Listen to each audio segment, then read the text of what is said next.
Broadcasting from the greatest castle in the world, in the county of Lawrence, NCTV45.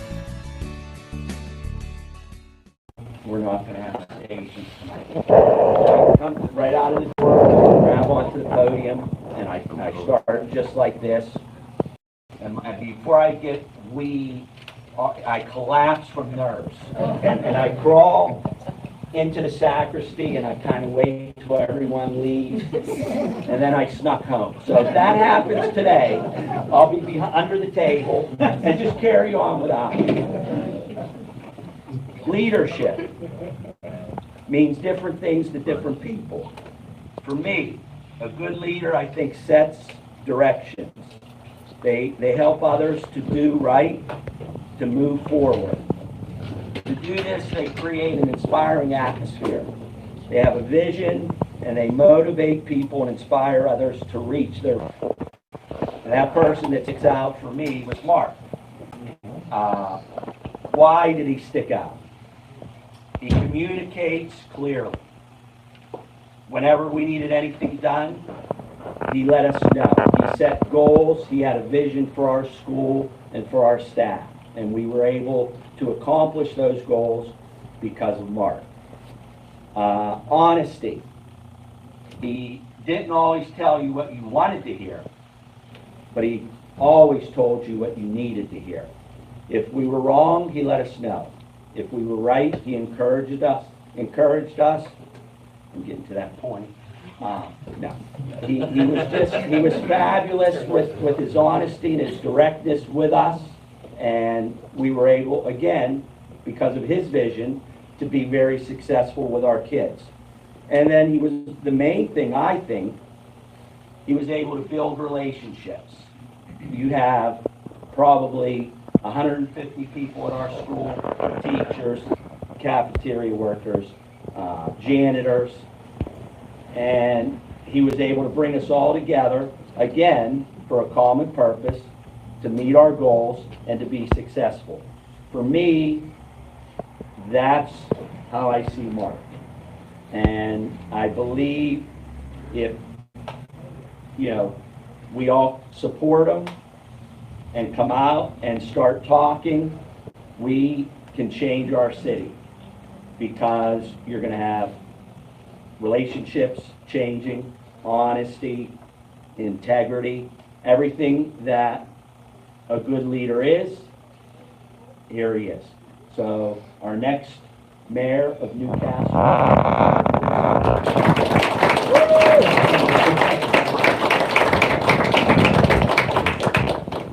That's why I always gave him a good rating. All fives. I'm not going to take a long time, and I'm not going to read from notes, obviously, but I have to have it because I don't want to forget anything. But I want everybody to know that we do have a Facebook account, and I want everybody to get on it. It's Mark Elisco for Mayor Newcastle. So please get on it. We're going to be delivering our messages. We found out that that's the best medium and that's the best way to go. We just had an impromptu one a week ago, put it on Facebook. We had over 3,000 views. So if you would, and if you have an opportunity to do that, please do it. And we need you to like it, and we need you to share it. So please do that. The first thing I want to do is, I think we have to take a second here to bow our heads to the tragedy that happened in Pittsburgh. I think that hit home for all of us. So for me and for everybody here, I think we need to take a second just to remember those poor souls.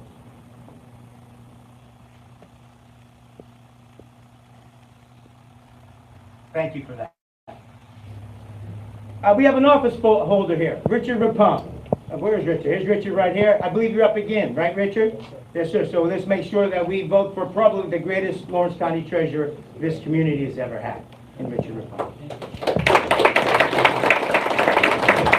We also have the first female CEO at the YMCA. Couldn't have had a better person, Maria McKee.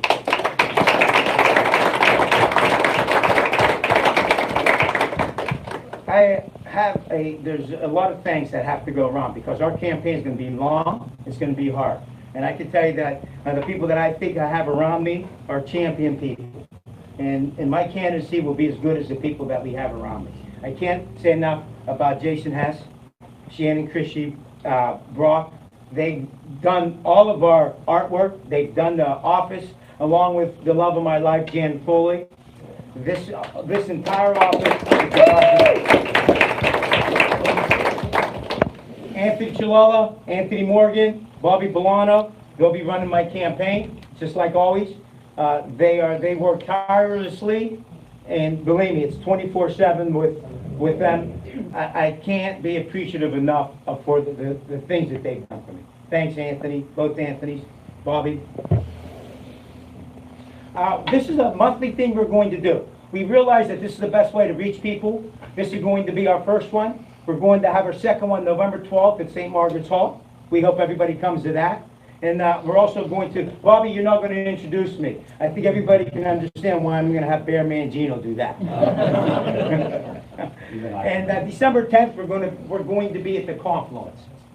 So, and we're going to coincide that meet and greet with the ice skating rink. Hopefully a lot of kids will come in.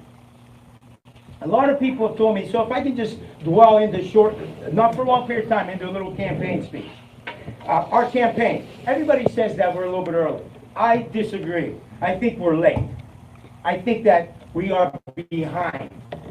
And that's just how we approach this, and that's how hard and that's the way we're going to work. We are not early. We're late in our campaign. 4 years ago, we lost by 26 votes.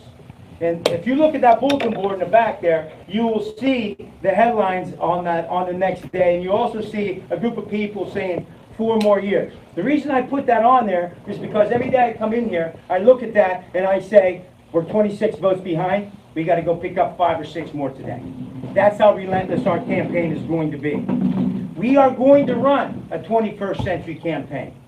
That's the reason why we have this background. That's the reason why we have a website. We're going to be on Facebook, and we have a real strategic plan for all of our precincts. We know right now, we've already broken down all the precincts. We already know how many votes will be cast in May. We already know who the super voters are. We already know at each precinct how many we won by and how many we lost by. We know how many Republican voters there are, and we're going to write a write-in campaign for each and every one of them. There's 3,715, and I'm probably going to knock on almost all of those doors.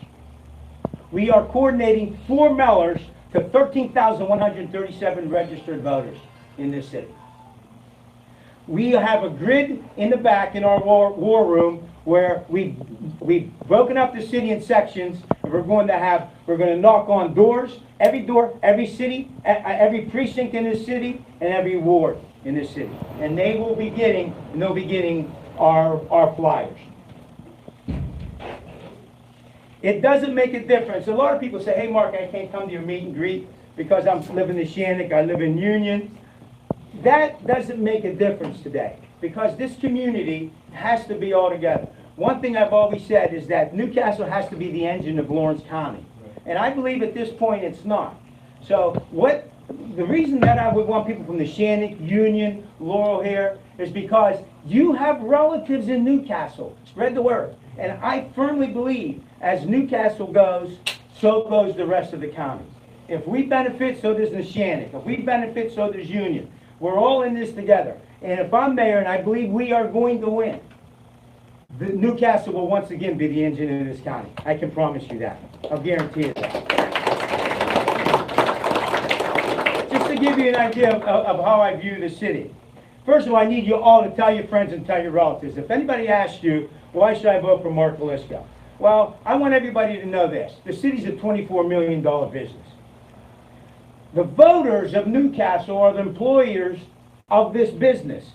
So who are you going to hire to run your business?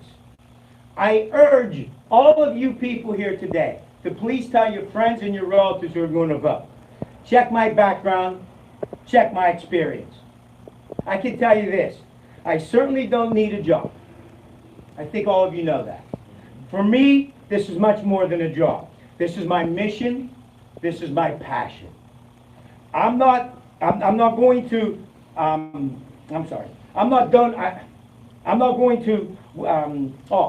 I forgot this, Jason. I abbreviated, I messed it up. We also we are going to donate a portion of the salary to different worthy, my salary as the mayor, to different worthy nonprofit organizations throughout the city each and every year. We need to live in a city, thank you. I believe that we need to live in a city that has, and I don't believe it's happening right now, that has a lot of vision and that it has a lot of initiative. I don't believe that's happening right now. I believe that we need and we deserve to live in a city that is vibrant, that's enlightened, and that's energized. I think we need to live in a city that quits losing impactful opportunities. For instance, the casino, other businesses, they pass us by to go to other areas. I don't know about anybody here, but I'm tired of that. I'm tired of that. And I don't believe that the answer to that is that, I'm sorry, we tried to make a phone call. That is not acceptable as far as I'm concerned. So, in addition to all that, and I know this is on everybody's mind, it always is, I think we need to live in a community that takes pride in its infrastructure. I don't know how we can accept our streets filled with potholes as a fact of life. I don't know how do you accept that, being a part of this city? And as I said, we deserve better. All of us here are lifelong residents of this community. How can we accept what we've seen around us? I'm telling you this, I'm not accepting it anymore. And if and when I win and we win, you hold me accountable to that. I want you to hold me accountable to that. I can tell you that I'm confident in my ability to deliver what I say. I think I have the education and background to back up what I say. Well, I'm convinced of that. And I think that everybody here knows that I'm not a guy that's going to mirror public opinion. I'm not. My objective here will be to educate and to shape Newcastle into the revival that we have for so many years have yearned for. I think we all yearn for that. Because really and truly, I really believe that we have a lot of pride in our community, but it seems that we've accepted the stagnation that's around us. And I think it's and we're past that now. We've got to move on, we've got to look ahead, and I believe I'm the candidate, and with your support, and if you believe in me, I believe that we can push the city into the 21st century, because it's still dragging in the 20th century. This campaign, and if and when we win, we are going to light a fire on this community. I want everybody to be a part of this. And when I say me, I don't mean me. I mean we. But I need all of you here to understand this. If people don't go out to vote, and if you don't get your people out there to vote, then we could lose, obviously. But I am absolutely dedicated and completely enthused, and I am so passionate about the campaign and about what this city can be. But I need you guys to help. I really appreciate everybody coming. I know you could have been doing 100 other things. Thank you for coming. Please spread the word. Thank you.